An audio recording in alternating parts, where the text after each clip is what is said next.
challenge, c'est les conseils de droite pour un certain nombre de développement qu'on verra tout à l'heure.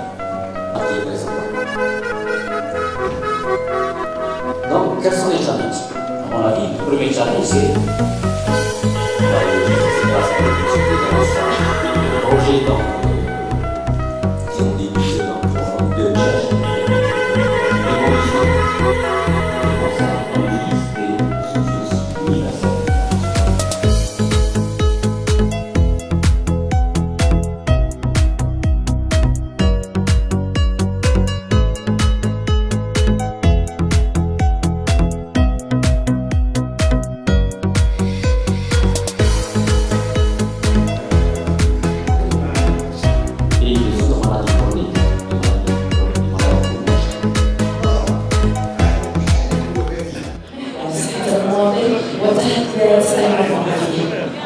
إذا مرحبا بسادتكم المتواجدين معنا اليوم كلهم باسمه ومقامه وبجميع واسمه.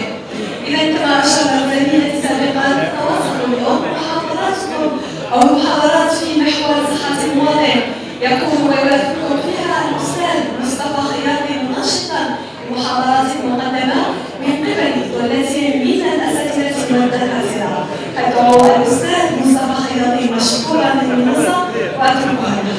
اليوم راح الحقيقة نتكلم في موضوع ربما يهم الجزائريين كجزائريين أكثر من المواضيع التي أثيرت بالأمس وإن كانت مهمة جدا، ولكن صحة الإنسان تبقى صحة الإنسان لما ننظر ما هي أهمية الصحة. فمشكل الصحة في الحقيقة يطرح نفسه منذ سنوات، ربما منذ الستينات، منذ الاستقلال. فأصبح الجزائري يطالب بأشياء كثيرة في الصحة. إذا بدون الصحة منظومة صحية أمام تحديات كبرى، ولكن هي يعني ما دارتش العملية تاعها، يعني ما دارتش الثورة تاعها الداخلية باش تقدر تكون في مستوى طلبة الصحة. Donc les développements donc, structurels, les développements stratégiques et les développements opérationnels sur la base du terrain, sur la base, bon, il y a un plan, le plan cancer 2015-2019, d'abord c'est un chantier présidentiel, chantier présidentiel, pourquoi je dis chantier présidentiel? Parce que c'est un programme à haut niveau.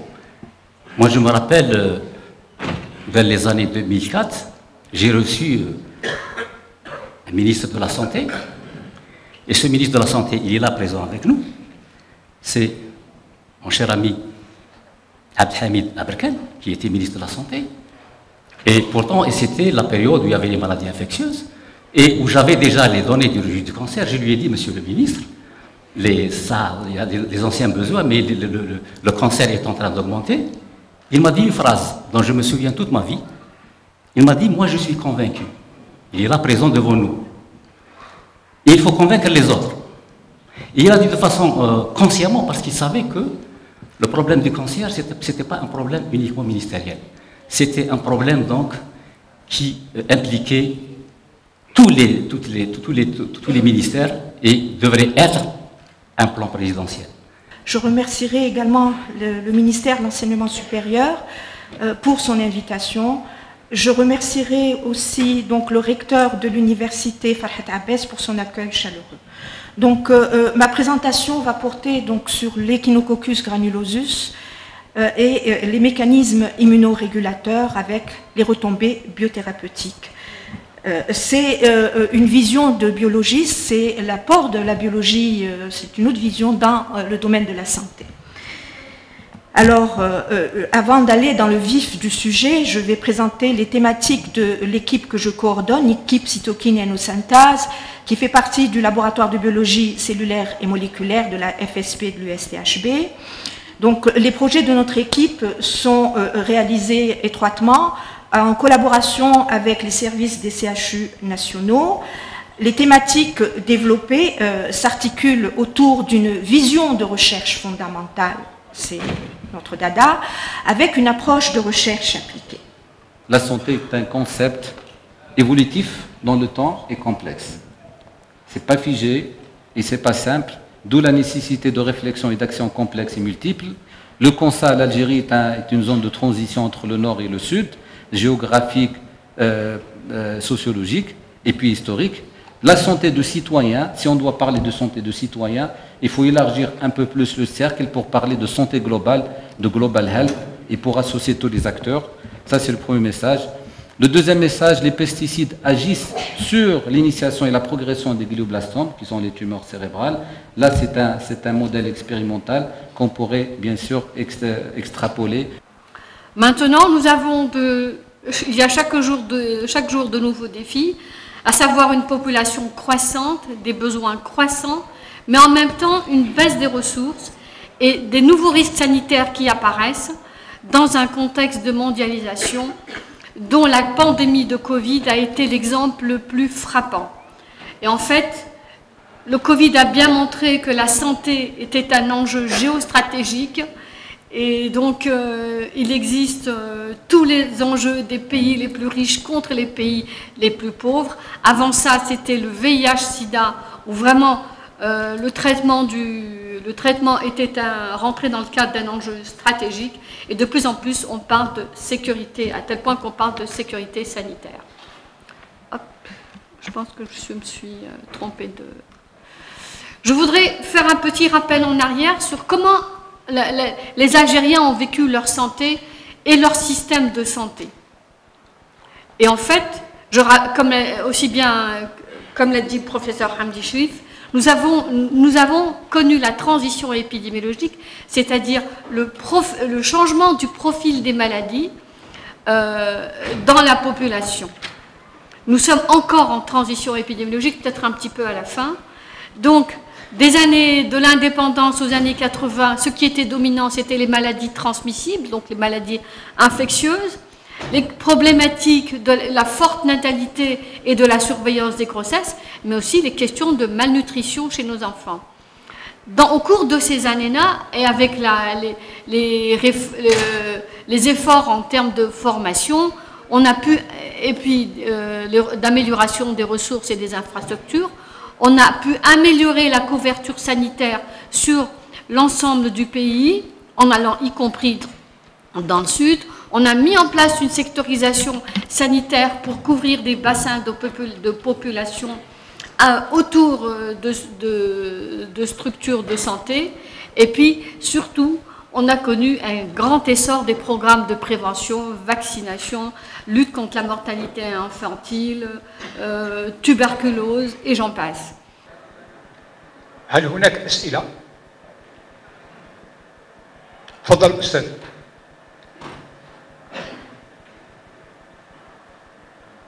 Merci.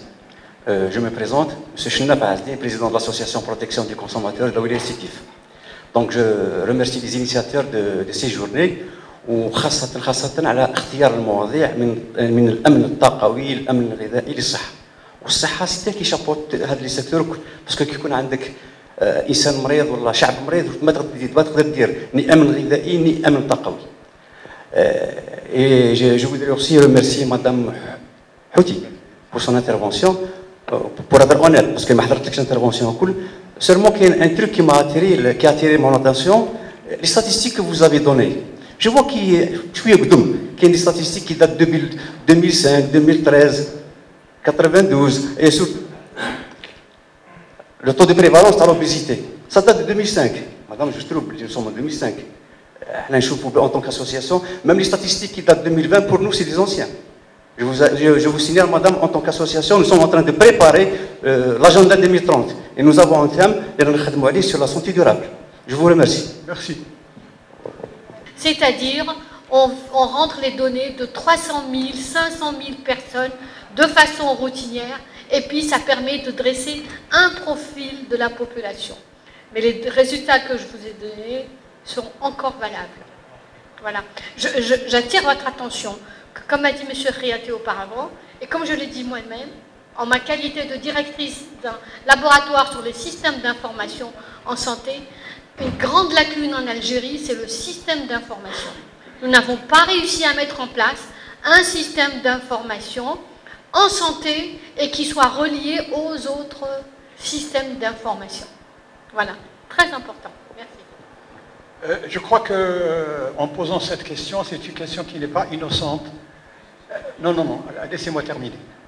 C'est parce que vous êtes au courant, je pense, de l'enquête MCIS qui a été publiée en 1920, qui a été menée par le ministère de la Santé et l'UNICEF et qui donne effectivement 40% pour le taux d'obésité et pose le problème justement de l'obésité chez les jeunes.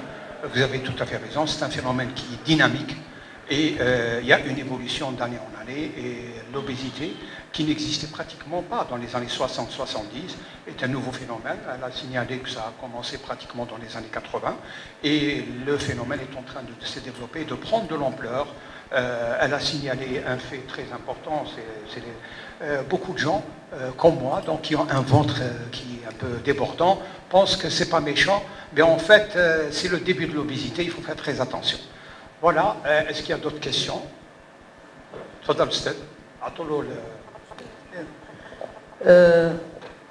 Salam alaikum. Moi, je remercie les conférenciers pour leur conférence très intéressante.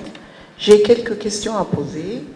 Quels sont les facteurs de la dégradation de santé en Algérie? Vu que nos voisins tunisiens, ils ont moins de moyens, ils ont moins de ressources et leur état de santé est meilleur que nous, les Algériens. Deuxième question, est-ce qu'il y a une stratégie que vous voyez, c'est-à-dire une stratégie à suivre pour améliorer l'état de santé des Algériens? Deuxième question, vous avez ici il y a une liaison entre nutrition et santé. Est-ce qu'il y a lieu de vulgariser cette science dans tout, c'est-à-dire dans les écoles, dans tous les établissements, etc. Troisième question, elle est posée pour monsieur, j'ai assisté un tout petit peu, je ne sais pas, pour les ondes électromagnétiques, etc., et leur effet néfaste sur la santé et beaucoup plus sur l'état cérébral, c'est-à-dire les tumeurs cérébrales. J'aimerais bien savoir, puisque l'ordinateur maintenant, tout ça, il est devenu indispensable et il fait partie de notre vie. Quel est le temps idéal à suivre ou bien à utiliser pour éviter ça? C'est tout et merci beaucoup. Merci beaucoup. Trois questions, trois personnes qui vont répondre. Vous savez, la santé ne peut pas être standardisée ou bien mesurée. Ce que l'on peut constater, c'est que les indicateurs principaux, les indicateurs sanitaires principaux des pays maghrébins se ressemblent. Et la santé, ce n'est pas uniquement la présence de beaucoup d'hôpitaux ou la consommation de plus de médicaments ici par rapport à celui-là. Il y a beaucoup de facteurs et c'est ce qui nous a regroupés aussi ici aujourd'hui. C'est multisectoriel, interdisciplinaire, etc. Bon, prenons le cas de l'espérance de vie, qui est un indicateur universel. Celui du Maroc, comparé à celui de la Tunisie et celui de l'Algérie, sont pratiquement similaires. Le Maroc, vous savez, n'a pas beaucoup de moyens par rapport à l'Algérie, la Tunisie. Même le système politique, le système économique ne se ressemblent pas. Il y a des facteurs qu'on n'arrive pas à expliquer, mais qui sont là, qu'on est obligé de prendre en considération. Et vous dites, dans une autre question, comment améliorer la santé en Algérie? Ce n'est pas la densité médicale, comme je l'ai dit tout à l'heure, ou le nombre d'hôpitaux ou de lits. Il y a d'autres facteurs. C'est la lutte contre l'analphabétisme, l'amélioration des conditions sociales, le logement, l'éducation, n'est-ce pas, l'accès à l'eau potable. Tous ces facteurs-là contribuent pour les 2/3 dans l'amélioration de la santé, par rapport à la médicalisation qui ne contribue que pour 1/3. Alors, maintenant pour la nutrition, il y a aussi un problème. On dit, bon, il faudrait que les Algériens mangent plus de légumes, mangent plus de fruits. Mais là, il y a un problème de pouvoir d'achat. Il y a un problème de revenus. On voudrait bien que tout le monde puisse accéder à ces aliments pour que la santé s'améliore. Donc, il y a beaucoup de choses aussi à prendre en considération. Et beaucoup de choses doivent être envisagées. Et puis, vous savez que l'Algérie, depuis son indépendance aujourd'hui, dans l'espérance de vie, elle a gagné plus de 30 ans d'espérance de vie. Elle a beaucoup d'avantages, mais il y a des inconvénients dont ont parlé mes collègues ce matin. Mais en ce qui me concerne, à moi en tant qu'économiste, je me dis que certains spécialistes envisagent qu'en 2050, l'Algérie aura pratiquement un quart de sa population constituée de vieillards.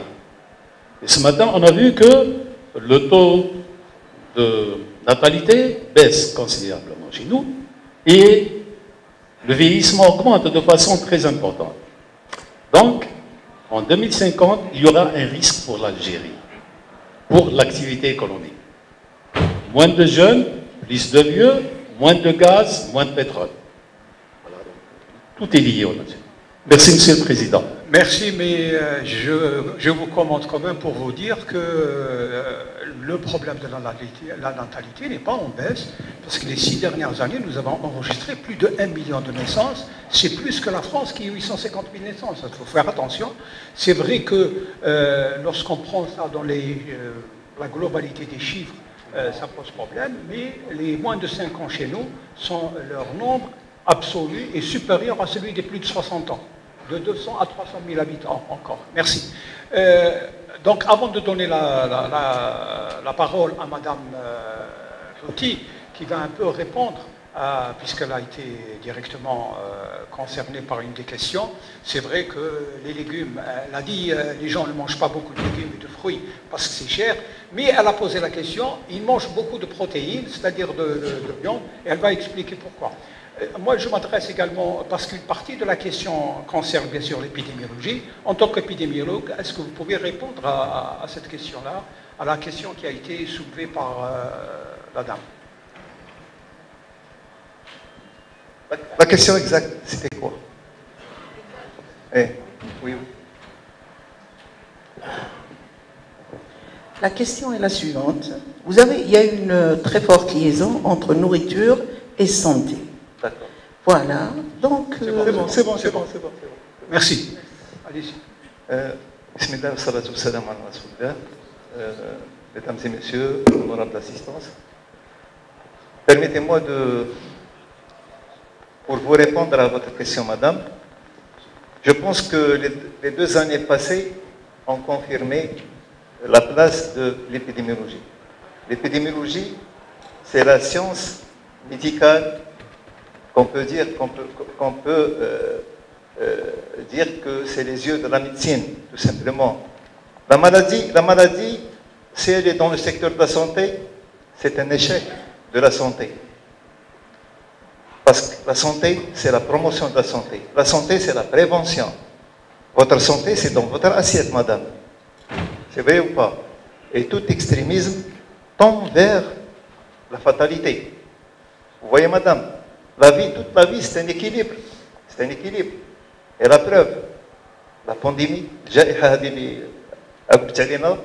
a démontré qu'on ne peut pas faire une action sans avoir les outils et les techniques nécessaires pour émettre, à partir d'un problème, le problème qui va nous inciter à faire une étude, une recherche. Le problème qui va se confronter, en tous les cas, tout problème est lié à une ignorance quelque part. Madame, عندنا مشكل, عندنا جهل في العلم, ولازم علينا نديروا البحث تاعنا, ولازم نقدموا, c'est-à-dire il faut qu'il y ait un objectif, des méthodes, surtout les méthodes qui vont nous permettre d'aboutir à une solution. L'épidémiologie, c'est l'outil incontournable pour tout travail. Vous citez tout à l'heure les micros, les portables, tout ce qui s'ensuit. Tout cela fait partie de la vie. On est maître de notre santé. C'est-à-dire que ce n'est pas le ministère de la Santé qui va nous permettre d'avoir une bonne santé. C'est d'abord l'être humain, l'individu, la famille, la société. Et merci encore une fois. Et il y a une cérémonie, je pense, maintenant. Et ensuite, vous êtes invités tous à une photo. photo de groupe. إذا بهذا نكون قد وصلنا وإياكم لختام كما أقول إذا بهذا نكون قد وصلنا وإياكم إلى ختام سلسلة المحاضرات في محور الأمن الغذائي في اليوم الثاني من فعاليات الأسبوع العلمي في طبعته الثانية. فالشكر الموصول لكل الأساتذة والمحاضرين الذين قدموا لنا هذه المداخلات والتعقيبات القيمة فعلا، ونتمنى أن تكون مثمرة ويستفيد الجميع منها. إذا كل هذه الجهودات لا يليق بها إلا كل أوسمة الشكر والتقدير والعرفان. التمس من السيد عبد الحميد أبركان التقدم للمنصة لاستلام التكريم.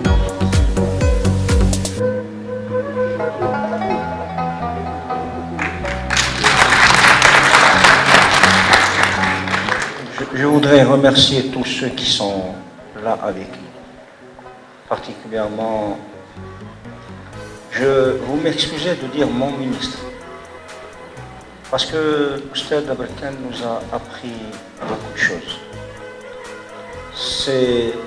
C'est un mentor, c'est un maître qui nous a appris l'endurance et l'humilité. Le savoir, vos expériences, vous les avez tellement bien transmis. L'Algérie vous en sera reconnaissante, Inch'Allah, éternellement.